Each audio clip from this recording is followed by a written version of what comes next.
ជំរាបសួរនិងសួស្តីពុកម៉ែបងប្អូនទាំងអស់គ្នាចាពេលនេះមកសូមណែនាំពីកង់អាគុយតួប្រុសមួយគ្រឿងដែលពណ៌ខ្មៅដែលតួវារៀងបែបតប៉ែតបែបនេះចាហើយមានអាគុយគ្រាន់តែខ្ញុំអត់ទាន់បានដាក់អាគុយទេហើយកង់ប្រភេទនេះគឺម៉ូទ័រវានិងអាគុយរបស់វាគឺ36វ៉ុលចាមានបូមខាងមុខមានប្រាំងឌីសចាលបឿនវាលឿនមិនថាធាក់ជំរុញនឹងមូគេជីទៅដឹងតានីថាមកពេញចិត្តស្ដោកខ្លាំងមែនតើចាហើយនឹងមានប្រាំងឌីខាងក្រោយចាហើយមានលីបមានអីអញ្ចឹងទៅអានេះខ្ញុំអត់ទាន់បានចាប់អាគុយ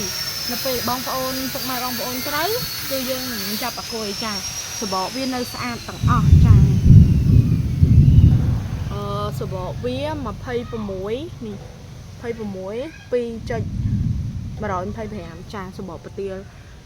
ធំមែនតែនចាអញ្ចឹងសម្រាប់ពុកម៉ែបងប្អូនណាដែលគាត់ត្រូវការកង់តួប្រុសមួយគ្រឿងនេះគឺអាចតាក់ទងមកបានចា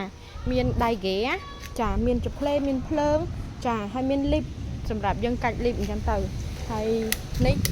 ផងដោយសារខ្ញុំអត់ទាន់បានចាប់អាគុយហើយកនេះយើងចង់អោនក៏បានយើងចង់ងើយឡើងក៏បានដែរយើងអាចសេរីទៅតាមនេះបានចាហើយ